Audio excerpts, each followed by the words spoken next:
So welcome to the lighter side of Heavy. My name is Connor Hayduck. I'm director of creative at Heavy.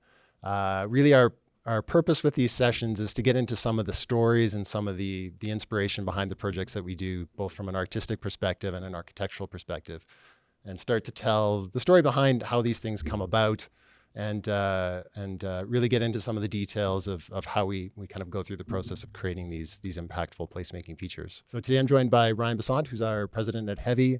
And I've also got Blaise Morrison, who is the director of development at Armour Group. Is that correct? Perfect. Correct. Yeah. Yep. So welcome to both of you. I think really what we're hoping to do today is talk a little bit about the Tidal Beacon feature that we completed this past year in Halifax. It's part of the Queen's Mark development, and really it's kind of the central art piece in this very impactful development that's right on the waterfront in Halifax. So we want to talk through kind of the experience of going through the process, going through our plan build process from concept generation all the way to the actual execution and installation, and just have a chat about what that looked like and some of the stories that came out of it. So welcome to you both. And I think with that, we'll just kind of get into it. Yeah. So maybe Blaise, I want to start with you. Can you tell me a little bit about the Queen's Mark development and kind of what the genesis was of the project as a whole?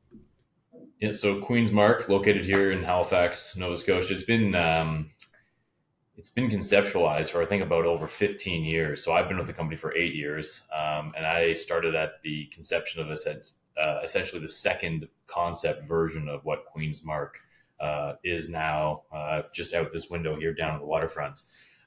So Queen's Mark ultimately it's a building, or it's a district. It's a hotel. It's residential. It's an office building with retail and food and beverage at the ground floor. But other than just kind of what you see as a building, Queen's Mark really is, as you alluded to, it's a story. Queen's Mark is an idea. And that's what the owner of Armour Group, Scott Armour McRae, meant for the development down on our waterfront. So I don't know, for those listening or hearing this for the first time, what does that mean? Queen's Mark is meant to be an ethos, an idea of what Halifax, what Nova Scotia, what Atlantic Canada was, but definitely what it can be. So I'm going to get a little poetic here, perhaps. But as I said, it's just a building to everyone that walks by there. But the materiality, the architecture, the design, the stories, the intent, all comes from this ethos of prosperity of what Nova Scotia used to be, what the prosperity that Nova Scotia is, but definitely where we're going, and why it was such an important project for Scott Armour McRae and the Armour Group as a company was to really do something different here, to change the mentality and the ideas of not just Nova Scotians, but everyone that comes and visits here, because for so long, Nova Scotia, and maybe you guys there in Calgary, we definitely feel it sometimes that Atlantic Canada is known as the have-not provinces, economically depressed, and there's no question that that ethos has infiltrated even us East Coasters. We continually feel like we are this, there's this culture of deprecation, but Queen's Mark is meant to say no, we're not like that. We're not like that anymore. So it's meant to be this kind of culture of defiance. So we built this, what we believe is a truly remarkable architectural building, district on the waterfront that's infused with culture, with design, with architecture and art all throughout the space. So it's really a way of us kind of showing not only how we view ourselves, but the way we believe we ought to be shown onto the world. So that's a big explanation of what we think a building awesome. is, but it's a building that we're really proud of and we think changed the landscape here in Halifax and Atlantic Canada, if not all of Canada. It's pretty, you guys have seen it. It's a pretty cool project. Oh yeah, it's amazing. Yeah. No, that's a great intro. So how does the kind of central, how does art fit into it as a whole, and then specifically how does the kind of what we were calling initially the Harbor Light piece fit into that narrative? So yeah, art. We believe that the district it's kind of like an art district, right? Queens, there's art infused everywhere, literally on the building, right? We've infused or embossed stories onto the Muntz metal panels. There's art in the hotel, all throughout the hotel. It's Atlantic Canadian artists, watercolors, oil, acrylic paintings. There's sculptures in the office lobby, in the residential lobby, and then all throughout the landscape. You could probably have your own podcast episode just about what is art and what is architecture, and are they different, are they the same? But there's obviously this there's an interconnected level of the two. So we've always envisioned Queen's Mark as being very much an integrated art and architecture experience, because the two disciplines do share a lot of similarities at its core. And then just at its the simplistic form, Scott, again, I'm going to reference him a lot, or the CEO of our company. He's just a believer and supporter in the arts. He just likes it. It's great. It's cultural. It's important, and it makes people feel things. So it's something that we value, and we think brings value to our projects everywhere. Hey Blaise, I got a question. Like, when you Scott's obviously the big visionary behind this. Would you say he's a businessman first, or a believer in arts first, or how do those show up for him and on this project? I would say I'm going to go back to the beginning. Sorry, I keep going to these big, these poetic answers. No, I think he's just a big believer in place. He's a second generation developer here in Halifax. His father started the company. He's taken it over. He said from day one of this project's not for him. It's not for the company. It's for his son, but it's also for his son's friends, his son's family, for his grandkids. He believes in making this place better. Atlantic Canada, Halifax specifically, Nova Scotia specifically, but just this place. Again, we haven't really got to the art yet, the Tidal Beacon piece itself. But you go down to that site, and private developers aren't building like 10-story buildings out of sandstone anymore. Private developers aren't building stairs that go into the ocean. Private developers aren't building buildings on wharfs that step up into the air over the harbor with an art piece on top of it. Mm-hmm. So of course it had to have commercial viability to it. But the vision for that project was bigger than just a kind of commercial first approach or art first approach. I think it was just a place first approach. Right on. Nice.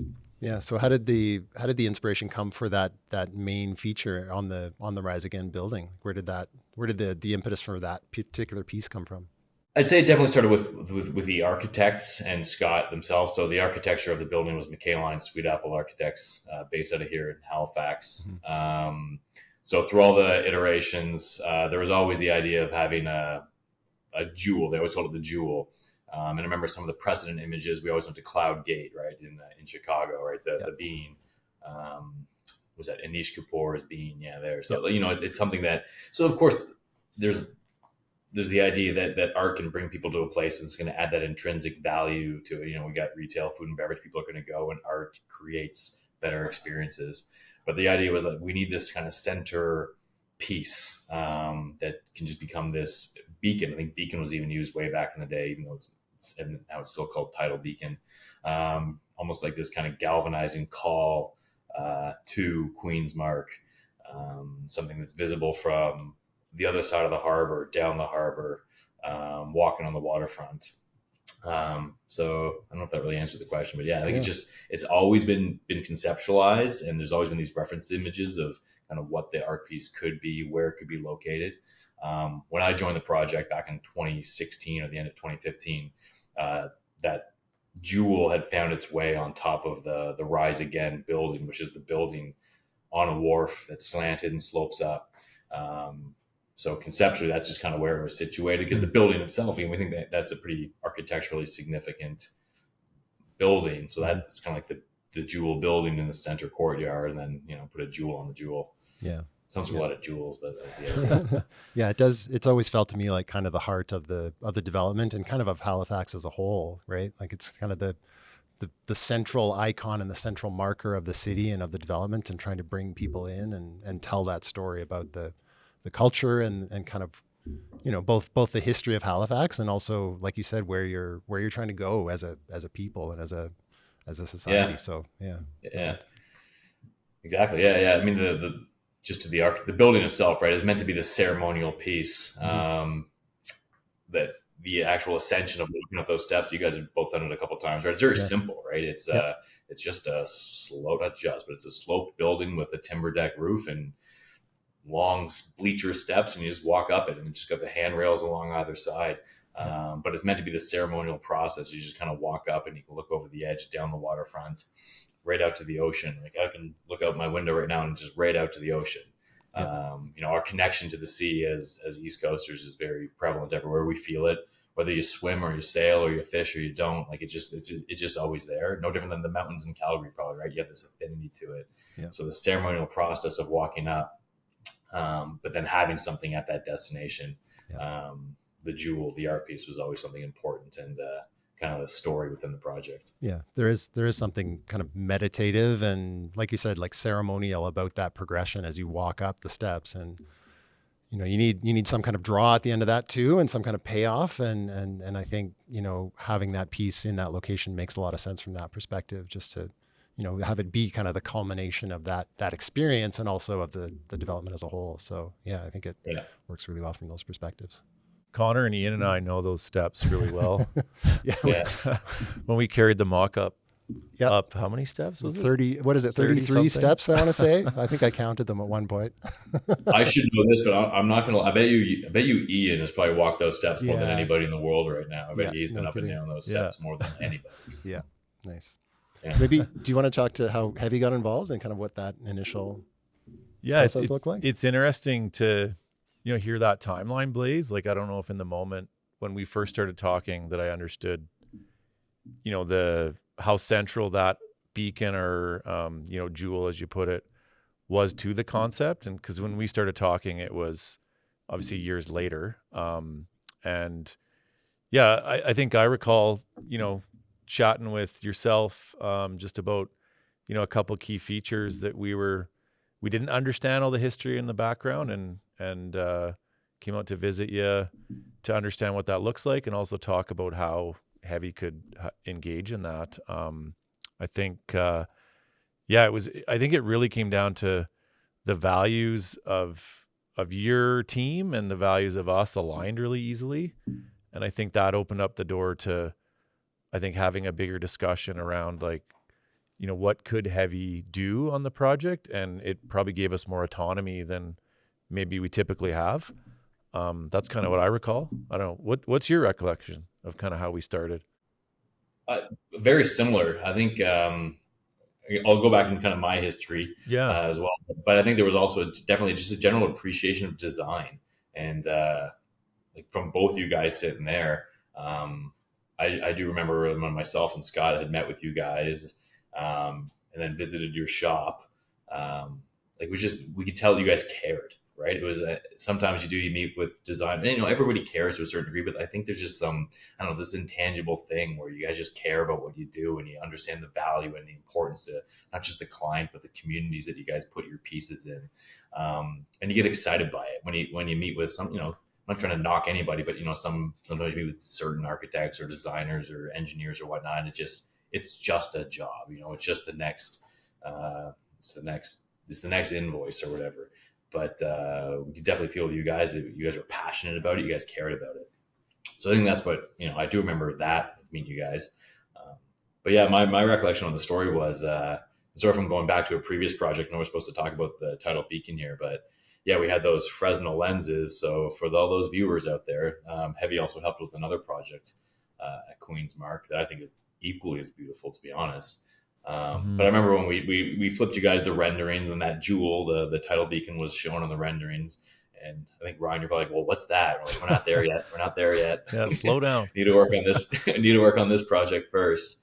But yeah, then you guys came in and you guys started meeting the designers, the architects, the design team. We had a really great iterative process there, an excellent outcome. And then I think from that, I think you guys truly did just understand what we were trying to do with Queen's Mark. Yeah. You understood the stories and then and the intent, so that naturally for us at that point, there was no other decision for Tidal Beacon, right? It's like these guys are the ones that are going to have to help curate and execute the decision. So I think there was that just mutual respect and understanding. And then we were also fortunate enough to have had the experience beforehand as well. Totally. I think starting on the Fresnel project, which is more of an architectural piece than art, and again, those two worlds are very much blended, gave us an opportunity to understand each other and also, understand the project and the vision. And I think that allowed us to, flex a little bit on ultimately the centerpiece, the tidal beacon, or I guess, you know, it had a few names before that, but that's kind of what it ended up being. So yeah. I know there's all these other pieces on the development that kind of followed different processes and different ways of actually going about it. Like what made you for this piece, I guess, as opposed to some of the others, why go this route? I guess why go with heavy on this particular art piece? You know, whereas others I think were more curated directly with Armour, right? Yeah, I think it was the general. I think we going. So Ryan, you said you're right. The Fresnel piece was more architectural for sure. It was inspired by the architect's drawing, and it was meant to just cover some columns. But then even with that piece in and of itself, we kind of didn't realize how complex something like that could be. All the custom elements, the custom glass, the custom metal, the custom connections, also making it operationally usable. So then translates. So from going from a project that was, yes, more on the architectural side to something that is going to be, true art, or capital A art. I already wanted to define this again, separate podcast on art and architecture. But yeah, this capital A art piece, and then recognizing, okay, it's an art piece on a building, on a wharf structure in the middle of the harbor.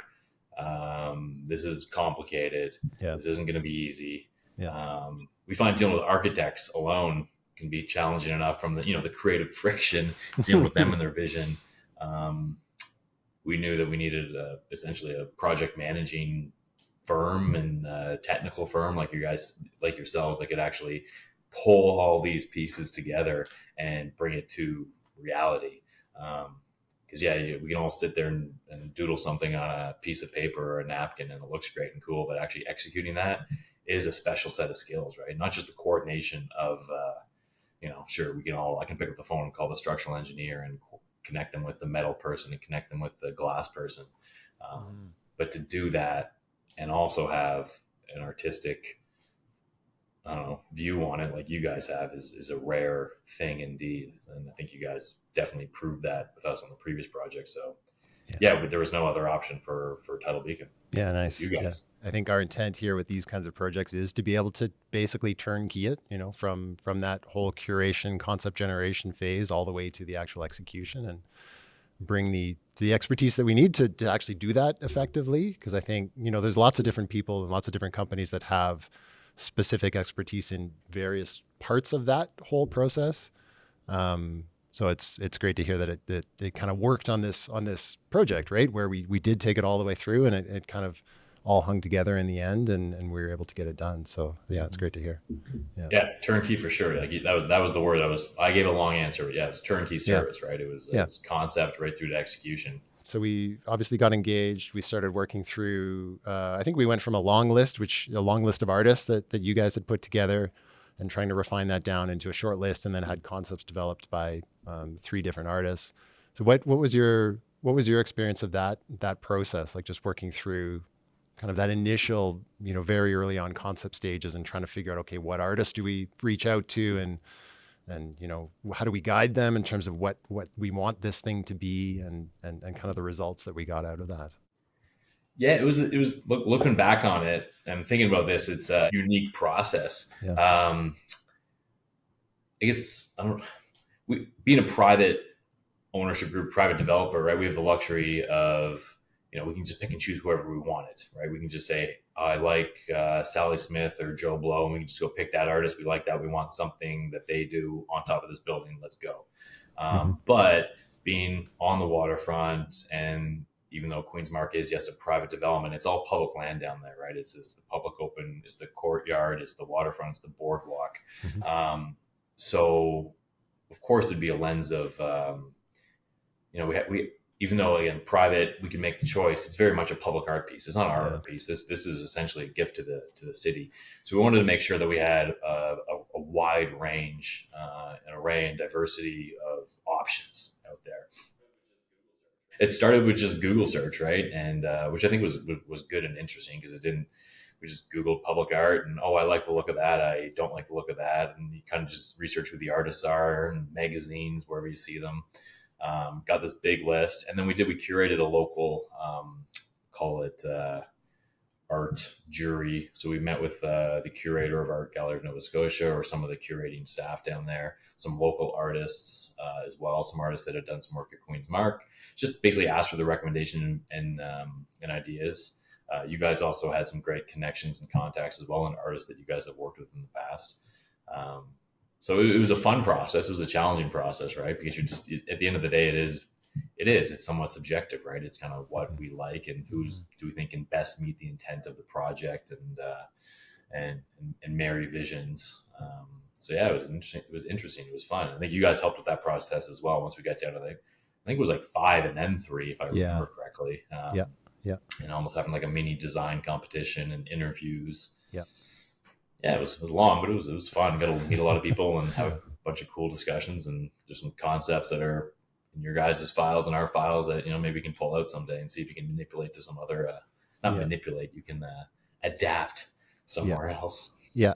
I think you're right. Like it was a long process for sure. Like just working through, I guess, refining that list and then going through the process of having these curated artists put those concepts together and present, and then, working through the whole evaluation of all those. But I think I think it was key to making sure we do it right and get it right. Cause like you said, it's not necessarily just about what we like. It's really it's a gift to the city, right? So we want to do it properly and make sure that it, that it meets that criteria and that it's as impactful as we want it to be. So, yeah. And I did find one hard thing that even I had to recognize as well. Again, there's Scott McRae, who I talk about, right? This is very much his project and his contribution to Atlantic Canada. Obviously he had his vision or ideas of what this thing could be. Yeah. And then, after so many years of building Queen's Mark, before we even started talking to artists, all of a sudden I have my vision of what this art piece could be. Yeah. And then you meet these artists and you want to respect their vision, right? And which is great. They bring something totally unique in a different perspective, but then it challenges your own thoughts that you've been carrying for 5 years, 20 years, whatever, on what this piece could be. Yeah. So it was definitely challenging. They have all these different ideas coming together and different concepts. So I think it was as much of a fun process kind of meeting these people, but also challenging our own ideas and concepts of what could actually be put down there. Yeah. Or how to, visualize what this beacon, this jewel could actually be, different from our own thoughts. For sure. What do you think, Blaze, was different by having, Heavy at the table there? Like, you typically wouldn't have a general contractor at the table when you're looking at the concept for a building, like, those early phases. In this case, it's kind of unique for Heavy to be at that table in the industry. What did you think was different having us there? I think you guys had a different set of questions that you guys knew to ask, right? You knew you could see things differently than we couldn't, right? You would ask is that going to work structurally? Oh, how are you actually going to get the lights in that? Oh, how are you actually going to build this thing on the water? I think you guys just bring that technical expertise to it as well. Just the experience, right? You guys build art pieces and you build custom architectural elements, art pieces all the time. We're okay admitting we don't know what we don't know. Mm-hmm. We know how to build office buildings, residential buildings. We can build square feet, concrete, walls, roofs. We're good at that. Mm-hmm. We're not great at art pieces on buildings, on wharfs, on water. Like, it's not our forte. So let's kind of leave that to the professionals. Yeah. Nice. Yeah. One of the challenges that I remember from that is just making sure that the concepts that are developed are really speak to the context and the location of being, this kind of central Halifax, and that, fit into the context of the Queen's Mark development as well. Because, obviously none of the artists that we were looking at were local from Halifax. And so that you have to kind of educate them on what it's all about and what Halifax is and who you are as a city and all these sorts of things, because it's so central to what this piece is trying to be. So I remember that being a bit of a challenge, just to get everyone up to speed on exactly what it was we're trying to achieve here and what the meaning was that we're trying to imbue into this piece. So I don't know. I think we ended up in a good place, and really in the end, all of the concepts kind of spoke to that context in one way or another. But I think just working through that was there was like 3 distinct different stories Yeah, definitely. that were all relatable Yep. to the history and to what Halifax Yeah. wanted. And some of them were more literal than others, but Yeah. I think it was cool just to see that creative process and helping curate that. So You're right, Connor. I think that was a challenge, right? Just no different than me coming to Calgary and you guys trying to, I know I'm being very stereotypical here, but you guys trying to explain cowboy culture. It's like, I don't, unless you know it, unless you feel it, unless you do it, like it's hard to come in here and say like, this is what it's like to be Nova Scotian, right? You have to experience something. So, but I think that's what we wanted. Just speaking more on the art program down at Queen's Mark, right? Like we definitely have as many what we think are local artists kind of throughout the hotel, around the residential, a lot of international Canadian artists as well, lots that were trained here at NSCAD, Nova Scotia College of Art and Design. But for this piece, we didn't want any boundaries with that piece, and that jewel conceptually on top of that building, like a lighthouse, right? It was always kind of this like light beacon. We knew light would be involved in this jewel, but we didn't want it to be a kitschy lighthouse, right? So trying to tell that story to people that think of Atlantic Canada like, oh, lighthouses and lobster traps and things like that. But no, we don't want it to be a lighthouse, but we want it to be a beacon. It's kind of a hard thing to tell somebody. Yeah. But we wanted, why we were okay with this being kind of open borders, international call to artists was, what is a lighthouse though? A lighthouse is it's a call to home. It's safe passage. And Halifax is a place with, Pier 21. We welcome, it's kind of like our Ellis Island here in Halifax, right? Yeah. We welcome tourists. We welcome people from all over the world. So it's, I think I said it earlier, right? It's like, although a lot of the art and the architecture is inspired by local materials and ideas and concepts and stories, that lighthouse is pretty much an international, global symbol. Mm-hmm. It was interesting to get the perspectives from international artists on not just, again, how we think we see ourselves, but how, others see us and how they think we ought to be seen and showcased onto the world. Yeah. So that's why that particular art piece, it was open for interpretation. Yeah. Which was fun. Do you think of the three concepts, just from recalling those Blaze, do you think they all would have worked, or was there a couple that would have worked? Like, I know we ultimately chose the one that we chose, but yeah, just curious to hear, reflecting on that, like, were they all good ideas and they were all, different, but would have worked in their own way? Yeah, I and obviously no discredit to the one that we chose. It's a beautiful piece and it's awesome, and everyone, most part, loves that art piece down there. But yeah, I think they all would have worked in their own right. They were, you alluded to it, they're all different. Mm-hmm. I remember one of them was like radically different. The object one. I don't know what I'm allowed to say or what I'm supposed to say in terms of privacy or whatnot. But that one, or I don't know if you remember that one, the big silver object up there, like that was radically different than what's down there. Yeah. I loved it. It was a cool concept. Yeah. But totally different. And it didn't necessarily meet, I think, the themes, the intents of what we were trying to accomplish there, hence why it wasn't chosen. But it was a really cool concept and it would have worked. I think people would have loved it. Some people would have hated it, but I mean, that's okay, right? That's kind of part of it, right? Just spark some dialogue and thinking. And I think that's a big part of what made it fun is they all could have worked in their own respect.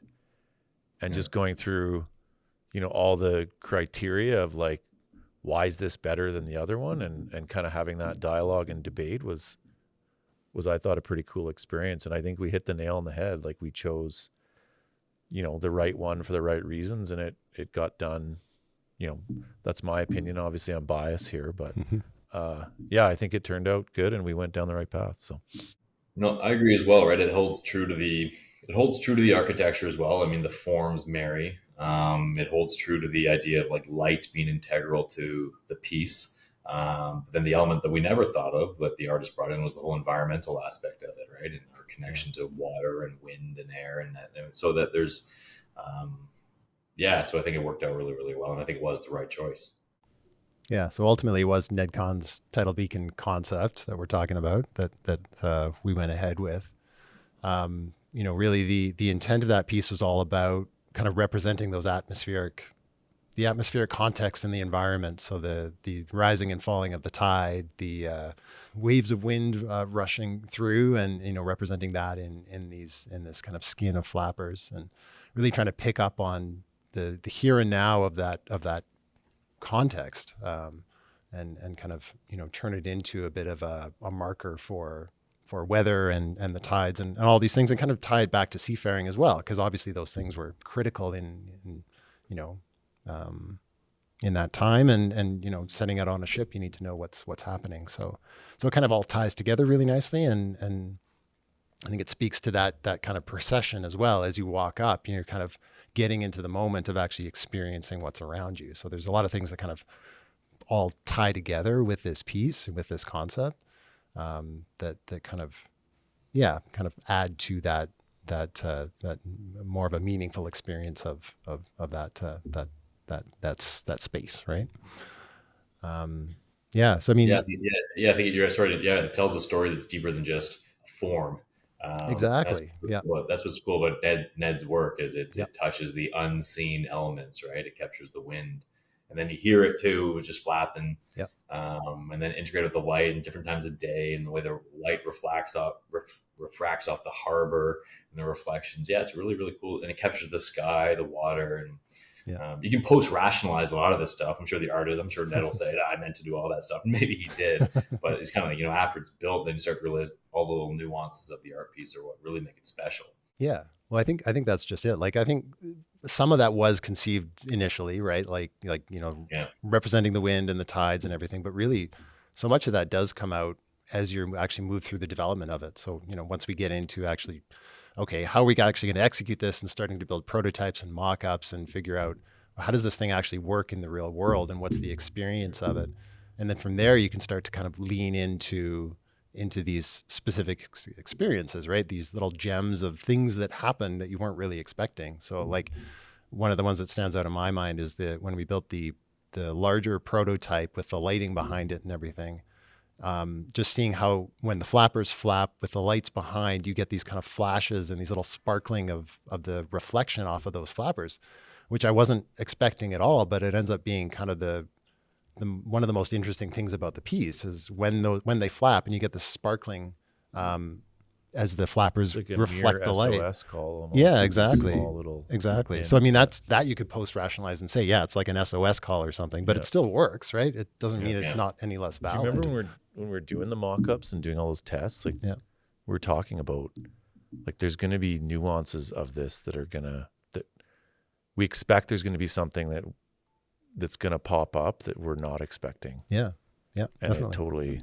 And it always totally does. Came true. Yeah, there's always stuff that does, and you hope it's good stuff that you can kind of lean into, but there's definitely challenges that come out of that too. Like I know the fog rods, like just figuring out that whole system was a challenge for sure. Just given it's a rat's nest of structural members in behind there. So yeah, I mean, what are some of the challenges that you remember just going through that process? I think the pier, like it was probably, we all knew it was a challenge. I think it became a bigger challenge because the sculpture wanted to be a certain size, but the pier didn't want it to be that big from a structural point of view.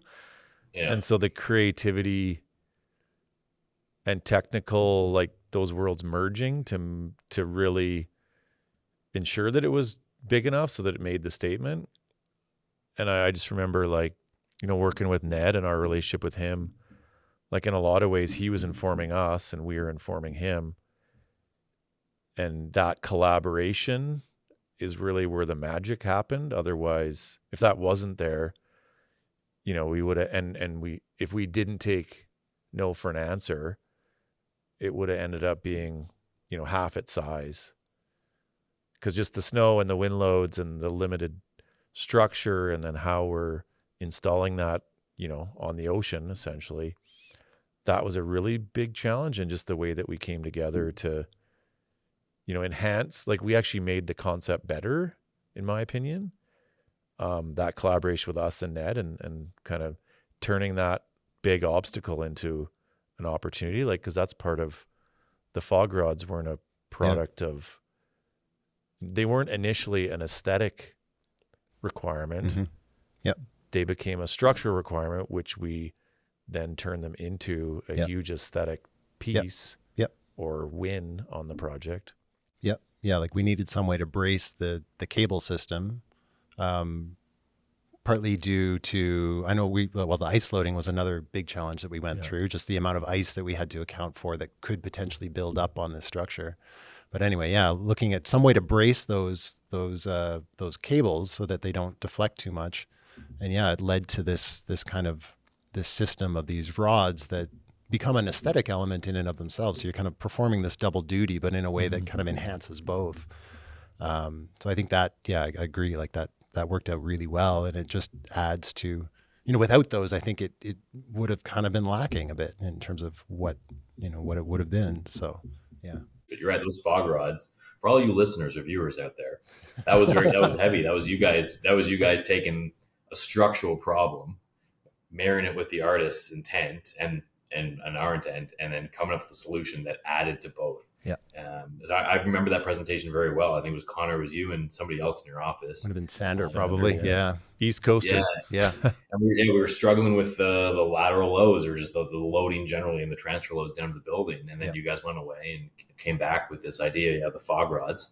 And then you guys call it post-rationalizing, but it's this kind of ethereal thing. You look up when you're inside it. Now you're kind of looking through all these things. So that's a perfect example of how you guys are able to, or able to mesh all these disciplines together to come up with solutions that aren't just practical, but you can work with the artist and make it work, and the client to make it work as part of the overall piece. So that's a perfect example. Yeah, I think those are the things that really excite me, where you can get all of these things just perfectly dovetailing and everything just fits together and works from these different perspectives. And you're not, we didn't just add a, L angle sticking off the side of the tower to kind of brace those cables, because it had to be there from a structural perspective. Like, what can we do that's actually more interesting and works towards the common goal of the piece as a whole? So I think, and like the limit of the structural capacity of the pier only allowed us to essentially create so much surface area from a wind, snow, ice load.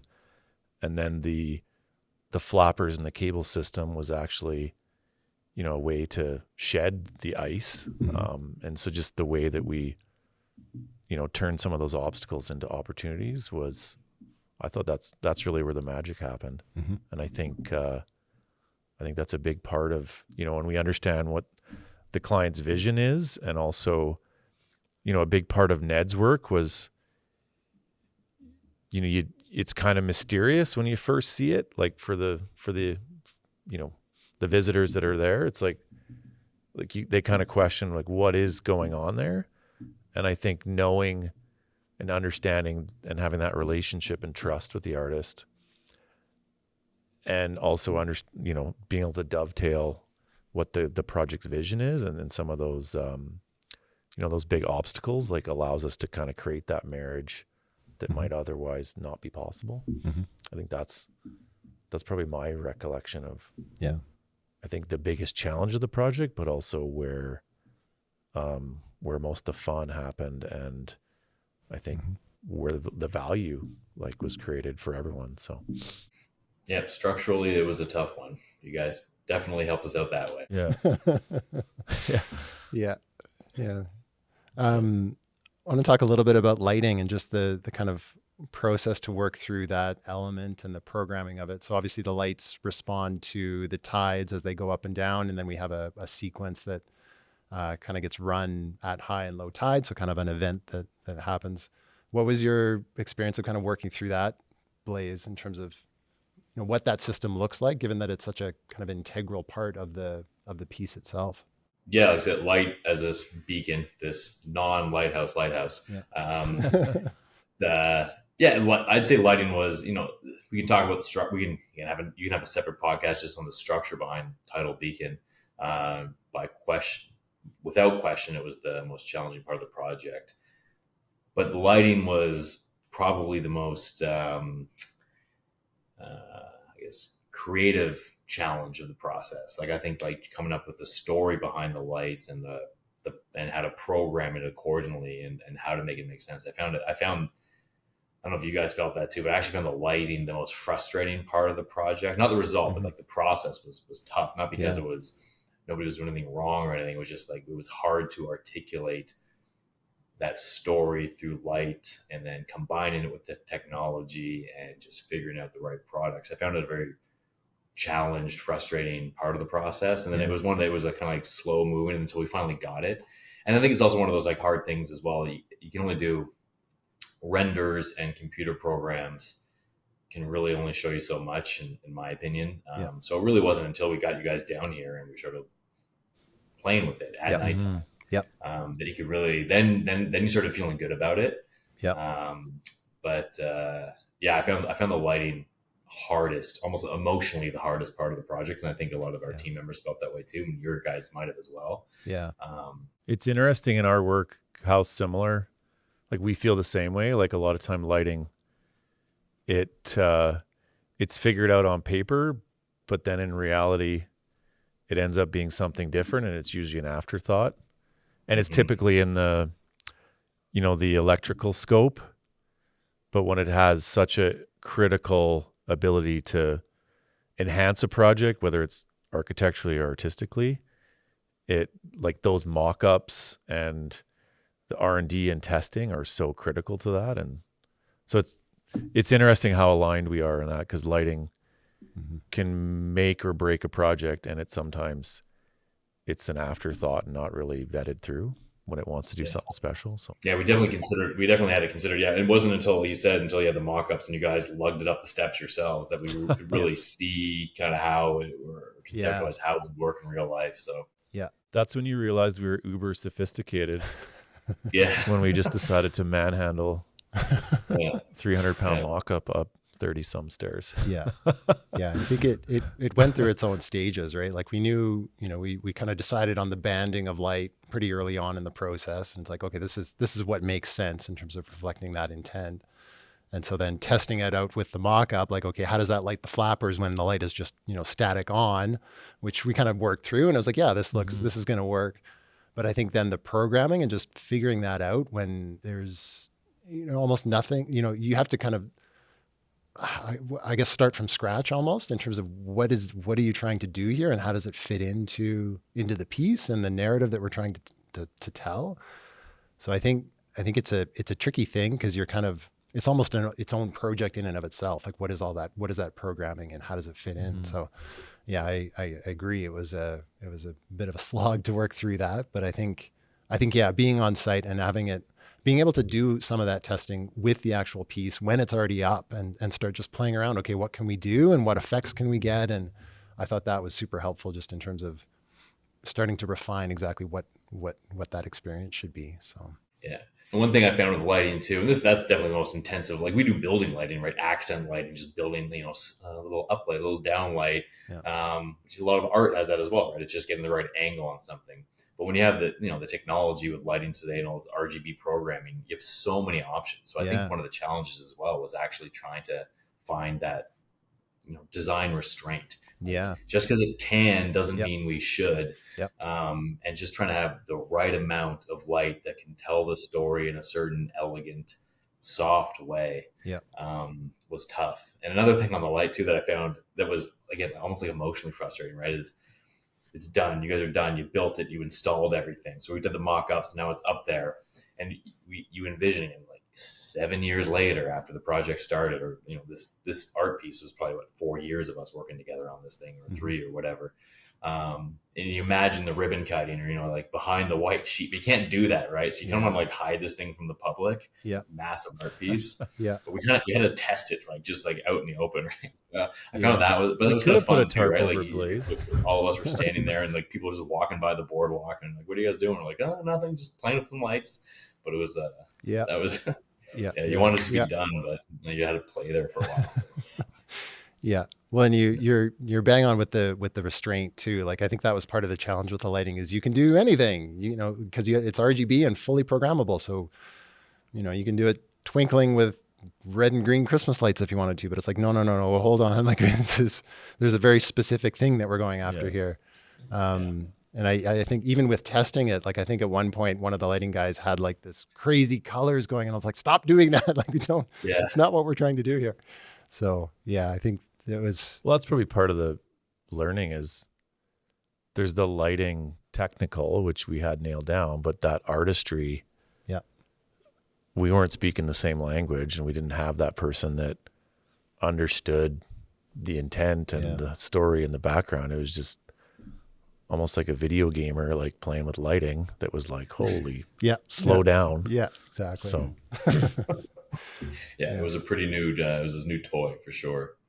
I guess what are the biggest challenges in terms of the execution? Like we obviously worked through all of the design and the development. I think we, got to a good point in terms of, testing out these various options and kind of putting a nail in, okay, this is what makes the most sense through mock-ups and prototyping, and let's move into production. Like, what are the big challenges that you remember from the actual execution of it, Ryan? I actually don't remember any huge challenges like execution. I think like execution in the field. You mean like actual like install? Yeah, like once we started building, like I think there was some schedule, like site schedule coordination items, like base building versus what we were building and connecting to.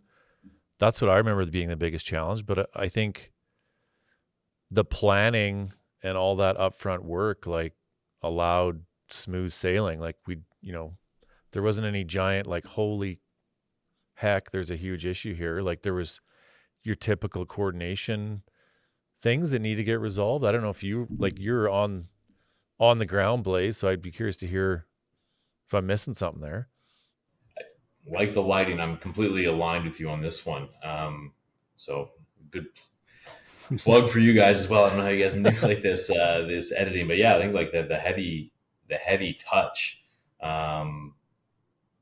is, you're right, all the planning beforehand and integrating and going from their design team to then integrating kind of mid-process, your actual construction project managers. So by the time that everything's all resolved, technically, from a design perspective, when everything got on site, I don't remember any issues other than just typical ongoing coordination issues, but it was very smooth sailing once it got here. And we can be probably a pretty challenging client. I imagine you guys wouldn't be the first to say that, but I don't remember like the on-site process of once this thing started rolling in the field, minimal issues, excellent communication, smooth process. From all accounts, like all the other trades, because you were coordinating with the electricians. We still had, I think, some glazing, some metal going on around the building, the installation. There's all sorts of work going on around at the same time. I think as much as you guys probably wanted to have like the clean, like here's your canvas, go put this art piece on it, we weren't ready.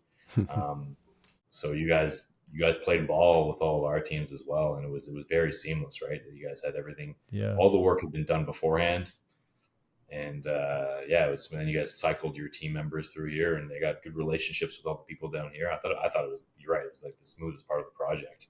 I think we did a good job of like selecting where our scope started and stopped, and I also think we did a good job of like sharing resources. Like we partnered with some local companies that you knew, and you shared that intel, like from a cladding perspective, and also from the structural steel. Like some of that, the structural steel that was hidden, we just used a local vendor and leveraged that. So I think that always makes sense. Like that early planning and just transparency we had, I think allowed for us just to get the right people doing the right things.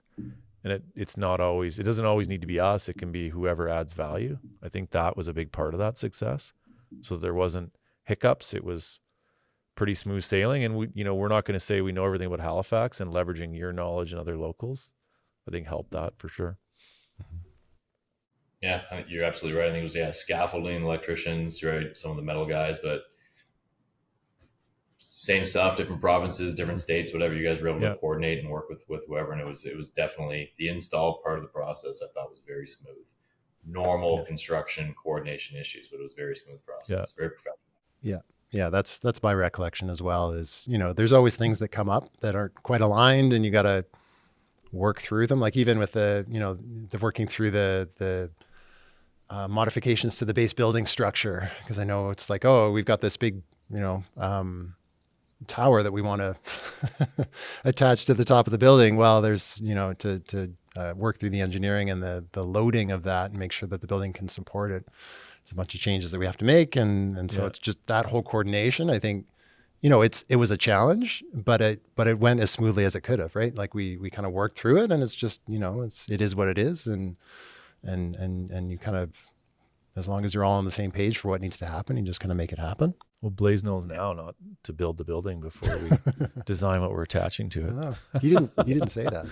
Yeah, Ryan, you said it right. Like, you were good at defining the scope, right? Like, this is where your line ends, and we're this is what you need to start with, kind of thing, right? Like, you told us. So yeah, because we had to demo the roof, right? Like, we had already built it. We had to demo it and build it out, but that's because the coordination that you guys led beforehand, back to our base building engineers, not even the artistic engineers. So like different project team, so you were kind of on both project teams at one point, right? You kind of had to go back to our base building project team. Meanwhile, you're still coordinating with the artist project team, so that we give you like a pad ready site to go work with. But yeah, it was ready to go, right? All of a sudden you guys showed up and you had the roof to work with and the walls to work with. So yeah, it was great coordination. I can't help but recall some hilarious stories where, we're doing other art projects and we'd show up on site, and just, there'd be sandblasting happening right where we're supposed to be putting, the center art piece, and just that coordination was always missing, it seemed. And this project was very different because we had an opportunity to like really understand the moving parts and be coordinated with all levels of the team versus just, showing up and being told, yeah, we're ready. And you show up and it's like, oh, wait, like you're not ready. So yeah. I think this was a glimpse into how, doing world-class projects, like showing up in that way is, helps it go smoothly. Yeah. What part of the process did you have the most fun, Blaze? Like most projects, the beginning and the end are always the most fun. The middle is always the slog. It's long. Yeah, it takes a long time. A lot of back and forth, a lot of ups and downs, if you will.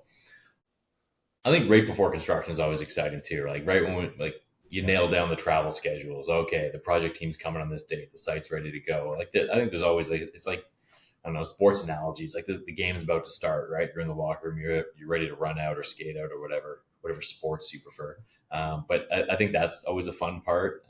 Having the first shipments come from your guys' shop, having the team show up, just get acclimated with everybody in the situation. I thought that was a fun part of this specific project. Yeah. But like most projects, I mean, concept design is always fun, right? Because the sky's the limit. You're thinking about, well, you guys are thinking about it more than we are, but you're thinking about structure. You're thinking about some of the engineering challenges. But concept's fun, right? You can just kind of hold the pen really loose and scribble outside the box. So that's always fun. Then obviously the opening is great, right? It's fun just to, I don't know, it's nice to be done. I don't know, Connor, I remember it was you, myself, and Ian there when it was all said and done, and we were having a drink on a rooftop patio looking over at it and just kind of sitting there. It's kind of, you work on it for so long, you kind of expect the fireworks, but it's kind of, and I don't mean this with any sadness, but it's kind of like opens with a whimper, right? You spend all this time and all this energy, and money and whatever, and then it's open. Yeah. And that's kind of it, right? There was no ribbon cutting. There was no big celebration. There was no, breaking the champagne glass on the hull of the ship. It was just the three of us sitting up there, having a drink. It was cool. It was fun. It was almost like relief. Yeah, sure. Well, it's for Ian. It sure was. Yeah, that's right. What's that? Sorry. For Ian, it sure was. Oh, yeah. Yeah. I don't know. I mean, there's something to be said for having a big opening and going to that extent to really make it something grand. But I don't know. I don't mind it for this piece because it's the beginning, right? So and it is kind of what I found with this piece in particular is it's kind of a grower as well. Like you kind of have to spend some time with it and just observe it for a while for it to kind of grow on you and kind of understand what it's all about. So I think it almost speaks to that a little bit, to just kind of have it be a more subtle affair in terms of how it got opened. But, there's obviously the practical constraints of how you do this, those big openings as well. And how you go about that it's a challenge. So, well, everyone was so immersed in the project beginning to end. There was no surprises at the end. So the drink that you guys had on the patio was like, to be expected, like, because you guys knew everything. Yeah. What was the best part for you? Actually, it's kind of right now because I remember like some of the conversations I was having with Blaze and Scott in the middle when maybe it felt like we were in quicksand. And it's cool just to hear Blaze's, I think it's grown on you, Blaze, because, I don't think you ever said like, I could hear your frustrations, but I also knew that you knew we're in there with you, helping you, because this is a unique thing. And I don't know, I'm not quoting you, but I remember you saying like, if it were my money, like I wouldn't be doing this. I could be slightly off there, but I remember you being quite spirited about like, why the fuck are we doing this? And I'm hearing something way different today, which is cool to hear. And I also, I knew that was more coming from just frustration and a lot of things going on, like not even with us, like in the project, with everything. But it's just cool to hear now you're reflecting. You're like, it sounds like thumbs up, every step of the way. And so, I don't know, that's cool to hear. And it's been a couple of years. Yeah. Yeah, there's no question. Yeah. I don't know if those were my exact words, but yeah, no, there was definitely, you're right. There's definitely some frustration there, right? You get I don't know, brain drain, call it what it is, emotional fatigue, right? Yeah. And then you're just kind of going through the motions and you're like, I don't know, Ryan, I don't know, Connor, just get it done at some point. Yeah. I'm sure that attitude was definitely expressed. Yeah. So yeah, you're right. It does, it grows on. Yeah. So yeah, when I say out with a whimper, when it's all done, I was just sitting up there like, yeah, we're done. Yeah, cheers. It was long, but you're right. Now, yeah, it's been a couple of years, and you sit down and you walk through that corridor, you look up at it, and you see people enjoying it, experiencing it, and it is definitely an art piece that, as Connor said, it grows on you, and it's different all the time, right? The way the sun hits it and the reflections of the water, it's always different, and you can just look at it and walk on by. You can spend some time experiencing it. It's a cool piece. I think what I heard, like to be clear, I think what I heard in the middle from you was you questioning, is this going to be worth it? Oh, yeah. And now there's no question what I'm hearing. It was worth it, and it turned out great. So that's cool to hear. It was definitely worth it. Yeah. I definitely questioned it at some point. We questioned Connor mostly. We put Connor through his paces. Oh my God. Yeah. What would we do differently if we had to do it all again? Yeah, Blaze, what do you think? Gosh, honestly, it's I think we would, knowing what we know now, what we would do differently is involve you guys earlier. Just to go back to the structure part of it, and I don't know how much detail everyone needs to know, right? But when we designed the building, right? So it's the Rise Again building is a 1-story ramped structure on top of a wharf, right? So we designed the wharf, and so you got the marine engineers designing for whatever vertical loads, lateral loads, wind loads, tide loads, and then you got the building engineer on top of that, considering their loading requirements. So then we take the building engineer and we we approximated, right? We said, okay, we think there's going to be an art piece on top of it. And at this time, I think we'd gone through some concepts. You guys had kind of been involved, but not really, I don't think at this point, probably not at all. And we said, okay, it's however many feet high, it's however many like solid structure around. So calculate your loads accordingly. And we did that. And all of a sudden, when we get to the concept state, when we get you guys involved, when we get the concepts and the artists, every artist conceptualized something porous. So in my dumb non-engineering brain is like, oh, sweet, the load should be better. It's lighter. But no, wind loads increase. Now there's ice load. Now there's all these like additional, and it made it worse. Mm-hmm. So what would I do differently is like have you guys involved sooner. Right? Hey, we're considering this jewel in the middle of this new development we're building somewhere else in Halifax. Yeah. Another jewel, guys. This is what we're thinking. And just being there part of the process, even if it's just like a sounding board, like don't forget to consider this. Maybe consider this. So not just from the technical capacity, but like Connor's sitting right there. Connor's a great creative guy too. Just help understand the story and translate that, and maybe think about artists you guys have worked with before. What else you guys have seen out there? So another long answer, but what we would probably do differently, knowing that we're doing another quote unquote jewel. would definitely involve you guys sooner. Yeah, I think that is what it is. And I think now that we know each other, that involving us sooner doesn't even need to be formal. It could be hey, what do you think? And, make sure you think about these things. And when it makes sense to, start getting formal, then that takes care of itself. So I think the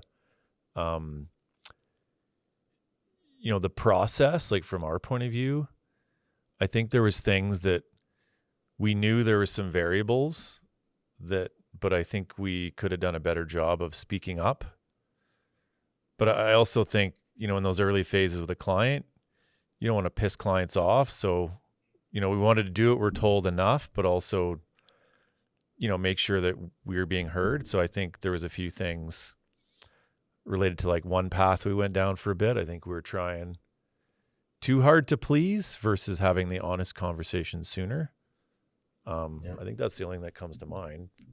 I think that, it's not all negative. It's a testament to our tenacity. Sure. Yeah. So I'm kind of looking at you, Connor, because you were the one that took the brunt of most of that. I'm trying to, we were trying to put a square peg in a round hole for a while. Mm-hmm. And, we're trying to please the vision and, Blaze and Scott, but I think we could have had an honest conversation sooner of just like, really, guys, like, yeah, so, yeah, that's really it though. Like nothing. Yeah. Yeah. And that's early enough that we're not spending, it was maybe a month or two at a time, not, when we're building something, it could cost $500,000 or something. So, yeah. What about you, Connor? I think the same things. I think, like you said, I think there's input that we can provide early on in these projects, and that can just help everything go a lot smoother. And so if there's any way for us to be able to just be involved in those early conversations, I think that's where we really want to be. And I think that's where we can offer the most value and make sure that, things go as smoothly as they can be. I think otherwise, I mean, we kind of worked through the process, and there's nothing big that really stands out to me in terms of what I would do differently. I think, I'm thinking about the development and the concept generation that we went through. I think it all kind of was a progression. We kind of developed an initial concept that didn't quite meet the mark in a variety of ways, and so that was maybe, trying out a particular path that didn't lead anywhere, unfortunately, but it kind of is what it is. And I don't know, again, that, if we would do it again, I don't know that that it would have gone any different. So no, I think those, they seem like small decisions, and they kind of are early in the phase, but they have really big impacts. Mm-hmm. I think that's kind of what we want to help influence. Yeah. And it's interesting, like going back to, the jewel or this big feature or the crown, like kind of went hand in hand with the whole concept, but it was always an afterthought. And I think that is something that fires us up at Heavy. Like, if it's going to be this jewel, why don't we start defining it earlier at the same pace that the rest of the project's being defined? Because we see this time and time again that, I think we did a really good job on this project, and there wasn't too many missed opportunities, like probably just one.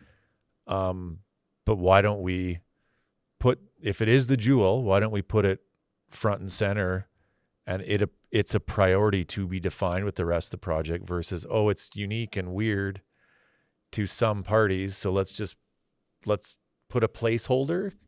And when we see like placeholder used, it's like, that's the enemy, because that means it's going to cost more, it's going to be smaller, and it might get fucked up. Yeah. And so that's kind of like the part that irks me, like on, projects that want to do amazing things. And it's no fault of anyone's. It's part of the process that doesn't work when you're trying to build these special things. I think on this project as well. So I think one thing, obviously, we had to talk, speaking of budget, and what we would do differently. I think we actually did it, and you guys helped obviously usher it or manage it. But I think we were pretty good with the budget there. We knew we were going to spend a certain amount of money on this piece. Having a budget though, and doing our best to stick to it. But I think one thing we did well on Tidal Beacon specifically was we didn't, for lack of a better way of saying it, we didn't like cheap out.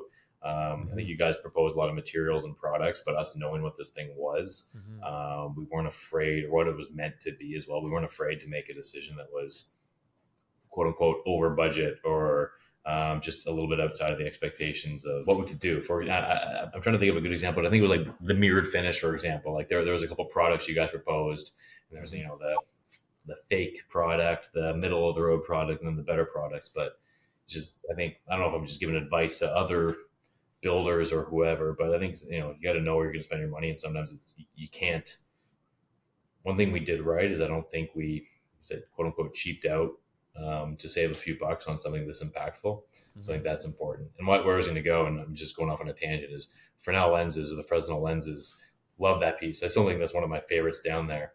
But I do wish still that we didn't go with the powder coated aluminum, right? We should have went with like the real Muntz, the real material, the real touch. Would have added cost to the project. Yeah. Not as meaningful as Tidal Beacon, but what I would do differently on every art project moving forward is to make sure, materials matter, touch, texture, I think it matters. So just what I would do differently from that previous project is making sure we stick to the good quality materials that last. So it's more just, I think that was more me speaking to myself there, thinking about the next project we do, but nice. Stick to a budget, but still push for the right decision. Yeah, no, that's good. Value engineering, it's maybe a no is what I'm hearing. Yeah.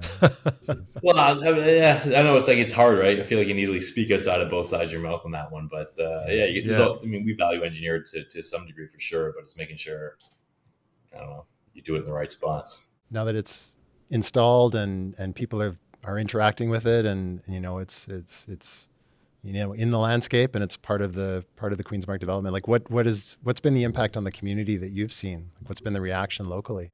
I think really positive, right? Obviously there's the media, the reports, the photos, and everything when it first went live, when we first opened it up or unveiled it. But I think it's actually doing exactly what it's intended to do or intended to be. It's just a backdrop on the city, on the waterfront.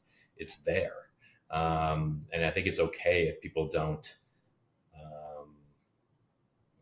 celebrate it all the time. I think it's not meant to be this showstopper piece. It's not meant to be the talked about piece. It's not meant to be a controversial piece. It's meant to be this piece of art that is kind of woven into the fabric of Halifax. So I think it's been received really well from that respect. It's just kind of part of the waterfront now. It's part of the city. So that's kind of when I talk to people, anecdotally, everyone says it's a wonderful development. It's a wonderful district. The art is wonderful. So I think from that perspective, it's been an absolutely huge success. Nice. That makes sense. Great. Last question. What are you guys most proud of? About the art piece specifically? Art piece, process. I don't know. Whatever stands out to you. I think I've had some friends visit. They actually stayed at the Muir. Is that how you say it? Muir. And, they didn't know that I know the project. They didn't know we did the art piece. And the things that I heard from them were just pretty cool to hear, like that feedback unsolicited, like just about the piece itself, about, the attention and detail of the development. Like it's cool to hear that stuff. And then I think just knowing that, I think a lot of those obstacles with a different process would have not resulted in what we achieved. Mm-hmm. And so I think we actually realized, kind of what we're trying to do is build better work for the right amount of money, and it be that was valuable, no question. I think we really showed up in that spotlight. So nice. And just proud of the relationships we formed and kind of how we had the right people doing the right things. On that, as you're talking, I was listening, but I was also thinking, I think the relationships that have been formed. I don't know if this is like a low bar to hit, but projects can go sideways sometimes. Projects can go bad, and that's a really complicated one. I'm proud of the challenges that we overcame as a team, and the various levels of the team that you guys had involved, that we had involved too. so I'm proud of the relationships that, they stayed strong. They went through some ups and downs. There's no question about that. I think we'd be lying, or we wouldn't be completely truthful if we didn't talk about some of the challenges. So yeah, I'm proud that we came out of the other end of that thing. And, I'd like to say we're also friends. I'm looking forward to the next opportunity to work with you guys. And I'm proud that, that what the final product is something that just, it's seamless. It's beautiful. It's elegant. And all the bullshit challenges, personally, project management, details design, they're hidden, right? They're in somebody's desk drawer on some file, but like it's there, right? And we know about it. So it's, I'm proud to walk down there and just point at that and say, yeah, I was part of that. And yeah, I know all the skeletons and everything too. It's kind of fun. I think you guys are a hard client, Blaze, like no question. I think that's part of the pride, but it's also, you guys are coming from a place of doing better work. You're not just hard because you're assholes. Like, you're passionate. That's why you're hard. And I think it takes a certain class to work, to hit that bar that you're setting. And that's kind of aspiring, like for us, like, and some days it's like, man, these guys are hard to work with. And I'm like, well, think about where they're coming from. They're actually trying to do something cool, which aligns with what we're trying to do. So I think that was kind of a cool piece. Like, now that some times went by, it's like, yeah, we showed up the way we want to show up. Yeah. And you guys are pushing us, which is what we want. Right on. Connor, you're always asking questions, man. What are you most proud of? I'm honestly really proud of the final piece. Like, I think it's honestly, it's more impactful than what I was going to say is more impactful than I was expecting it to be. And that's not to disparage kind of the work that we did up front, but I think it really lives up to what we were hoping it would be. I think just the experience of it, and it being this representative of all of these different, of the, the local context, but also these atmospheric conditions, and it being kind of this meditative experience to observe it. I think, I don't know, there's something really nice in that, and I'm just super happy with it. Yeah. So for your info, Blaze, we've done, I would say, 8 to 10 projects of this scale. And this by far like exceeds like just what was created and how dynamic it is, where it's easy to spend a couple $1,000,000 and it just be meh. And so I think that's another piece of it. Like, it's cool. The site's amazing. Like, and that's a big part of how you need to respond with the piece that you put there. And you guys knew that, but it's easy to spend a lot of money, but it's a whole other ball game to make it impactful and make it like unquestionably valuable. So, and it just won a CodaWorks Merit Award too. So like, it's being recognized too, which is great that other people see what we've done and see that it's something that has merit. So, well, yeah, the award well deserved, right? You guys worked very hard on this project. So thank you as well. It's been fantastic, and it's been fun and shitty and hard, but fun. And I can't wait for the next one. Yeah. Nice. Yeah. Great things don't come without going through some shit, right? Yeah. That's awesome. Yeah. What's that? Is that the way the quote is? I don't think that's not the elegance of the quote. But yeah.